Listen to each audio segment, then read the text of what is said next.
رئیس المنافقین، منافقوں کا سردار عبداللہ بن ابی ساری زندگی جناب محمد رسول اللہ صلی اللہ علیہ وسلم کے پیچھے نمازیں ادا کرتا رہا. کچھ جنگوں میں جناب محمد رسول اللہ صلی اللہ علیہ وسلم کے ساتھ شامل بھی ہوا. نبی اکرم صلی اللہ علیہ وسلم کی نبوت کا اقرار بھی کرتا رہا.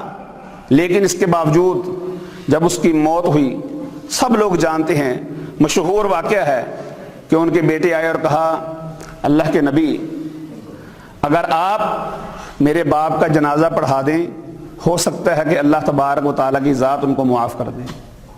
مجھے یہ یقین ہے، میں یہ جانتا ہوں کہ وہ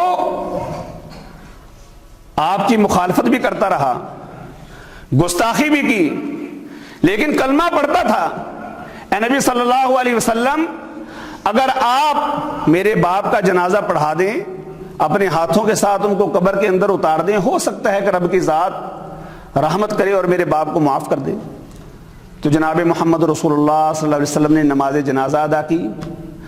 اپنے تن پر پہنا ہوا قمیص اتار کر اس کے جسم پر پہنا، اپنا لعاب مبارک جناب محمد رسول اللہ صلی اللہ علیہ وسلم نے اس کے منہ کے اندر ڈالا. اپنے ہاتھوں کے ساتھ جناب محمد رسول اللہ صلی اللہ علیہ وسلم نے اس کو قبر کے اندر اتارا.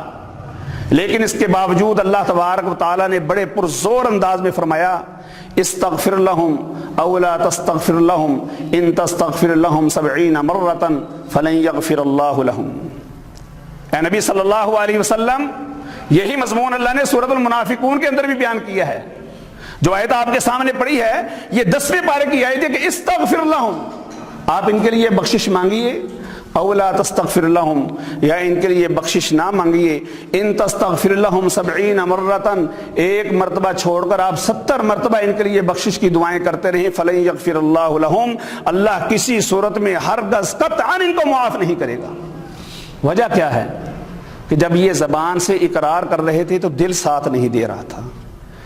یہ دل کے کالے تھے، دل کے جھوٹے تھے، دل کے اندر ایمان نہیں تھا. صرف زبان کے ساتھ اس چیز کا دعویٰ کر رہے تھے کہ آپ اللہ کے رسول ہیں، اور زبان کے ساتھ اللہ کو معبود مانتے تھے.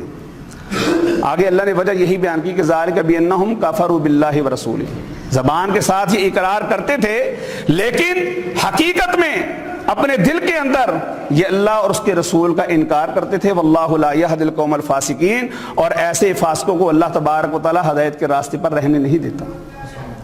تو جناب محمد رسول اللہ صلی اللہ علیہ وسلم نے فرمایا کہ اللہ تبارک و تعالی نے یہاں پر 70 تک کہا کہ آپ 70 تک بھی معافی مانگیں گے، میں ان کو معاف نہیں کروں گا، تو میں 71 مرتبہ مانگوں گا. یہ ہے رحمت للعالمین. تڑپ ہے دل کے اندر کہ کسی کی بخشش ہو جائے، کیونکہ آگے والے مرحلے جناب محمد رسول اللہ صلی اللہ علیہ وسلم اپنی آنکھوں کے ساتھ دیکھ کر آئے تھے، وہ سارا کچھ جانتے تھے. رحمت ہی دل کے اندر. تو اللہ تبارک و تعالیٰ نے پھر 2 ٹوک انداز میں بیان فرما دیا کہ وَلَا تُصَلِّ عَلَىٰ أَحَدٍ مِّنْهُمْ مَاتَ أَبَدًا وَلَا تَقُمْ عَلَىٰ قَبْرِهِ. اے نبی صلی اللہ علیہ وسلم، آئندہ کے بعد ان منافقوں میں سے اگر کوئی مر جائے، نہ آپ نے اس کا جنازہ پڑھانا ہے اور نہ ہی آپ صلی اللہ علیہ وسلم نے اس پہ قبر پر کھڑے ہو کر اس کے لیے بخشش کی دعا کرنی ہے. تو یہ ہے احب الاعمال، اللہ کا پسندیدہ ترین عمل ایمان. دوسری شرط اس کے لیے یہ ہے کہ انسان جب زبان سے اقرار کرے تو انسان کا دل اس کی تصدیق کرے، دل اس کا ساتھ دے.